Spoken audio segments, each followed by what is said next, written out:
भैया राघव जब वन के लिए जा रहे थे तो लखनलाल जी ने कहा मैं भी चलूं। प्रभु राम ने कहा नहीं, तुमको नहीं ले जा सकता। नहीं माने तो अंतिम में भैया राम ने कहा पहले जाओ माँ सुमित्रा से आज्ञा ले आओ, और जब माँ आज्ञा दे देगी तब मैं तुमको अपने साथ ले चलूंगा।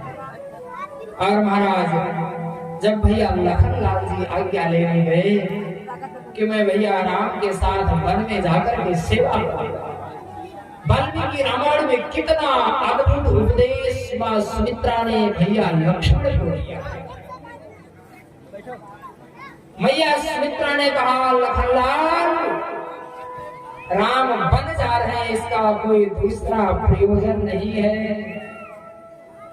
ये तो तुम्हारी भाग्य है, तुमको सेवा करने का अवसर मिल रहा। गोस्वामी जी ने लिखा है तुम्हारे भाग्य राम बन जाना, ये तो तुम्हारे ऊपर कृपा कर रहे हैं। महर्षि वाल्मीकि लिखते हैं कि जब भैया लखनलाल मां सुमित्रा से आज्ञा लेने गए तो मां सुमित्रा ने कहा सुनो, जब वन में भैया राम के साथ वन में जाओगे पिता दशरथ के वात्सल्य का स्मरण आएगा, पिता दशरथ के स्नेह का स्मरण आएगा, भैया राम को वन में छोड़ करके चले आओगे। लेकिन ध्यान रखना, रामं दशरथं विद्धिं, तुम्हारे इस जन्म के जनक, इस जन्म के जन्मदाता पिता श्री दशरथ हैं, लेकिन अनेकानेक जन्मों के जन्मदाता तुम्हारे पिता श्री राम हैं। लखनलाल ध्यान रखना,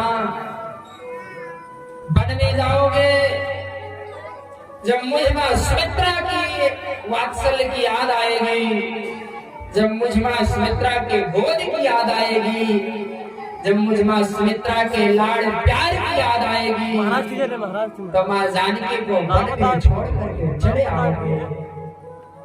नहीं लक्ष्मण ध्यान रखना, तुम्हारे इस जन्म की जननी मां सुमित्रा है, लेकिन तुम्हारे अनेकानेक जन्मों की जननी मां सीता है।